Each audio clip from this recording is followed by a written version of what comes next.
Hi అండి, నేను మీ Veni. Welcome to Veni logs. Very healthy recipe ఇది. బ్రేక్ఫాస్ట్ కానీ, లంచ్ బాక్స్ కానీ, లేదా డిన్నర్ కానీ ఎప్పుడు తిన్నా ఇది రుచిలో మాత్రం తగ్గేదేలే అనే రేంజ్లో ఉంటుంది.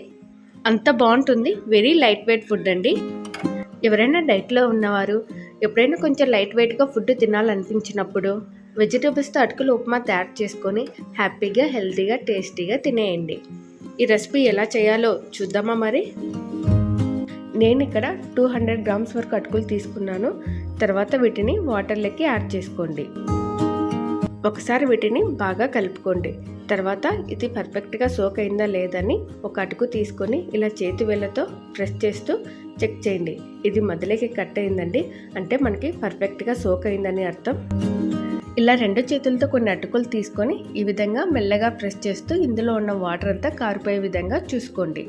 ఇక్కడ వీటిని మరీ గట్టిగా పిండేయకండి. అటుకులు అనేటివి విరిగిపోయి ముద్దలాగా తయారవుతుంది. మనకు ఈ విధంగా పొడి పొడిగా రావాలి. ఒక ప్యాన్ పెట్టుకొని అందులోకి 4 స్పూన్స్ వరకు ఆయిల్, కొన్ని కాజు పలుకులు, కొన్ని పల్లీలు వేసుకొని బాగా వేగిన తర్వాత ఒక ప్లేట్లోకి తీసుకొని పక్కన ఉంచుకోండి. అదే ప్యాన్లోకి ఈ విధంగా కట్ చేసుకున్న బేబీ కార్న్ ముక్కలు, అలాగే క్యారెట్ ముక్కలు పచ్చివాసన పోయేంత వరకు వేయించండి. తర్వాత సన్నగా కట్ చేసుకున్న బీన్స్, అలాగే పచ్చి బఠానీ, కొంచెం అల్లం తురుము, కరివేపాకు, అలాగే పచ్చిమిర్చి చీలికలు అన్నీ వేసిన తర్వాత ఇవన్నీ బాగా కలిసేలా ఒకసారి కలుపుకోండి. ఈ ప్లేస్లో మీరు ఇంకా వెజిటబుల్స్ అనేవి యాడ్ చేసుకోవాలనుకుంటే కాలీఫ్లవర్ ముక్కలు కానీ, అలాగే స్వీట్ కార్న్ కానీ యాడ్ చేసుకోవచ్చు.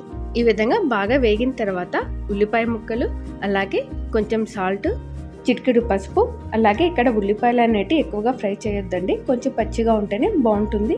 కొంచెం స్పైసీగా కావాలనుకునేవారు కొంచెం కారపొడి అనేది యాడ్ చేసుకొని ఒకసారి మిక్స్ చేయండి. తర్వాత మనం నానబెట్టుకున్న అటుకుల్ని ఇప్పుడు యాడ్ చేయండి. ఈ వెజిటేబుల్స్ అలాగే అటుకులు ఈ రెండు బాగా కలిసేలా ఒకసారి బాగా కలుపుకోండి. చూడండి, ఈ విధంగా కలుపుకున్న తర్వాత ఒక మీడియం సైజు లెమన్ జ్యూస్ని యాడ్ చేయండి.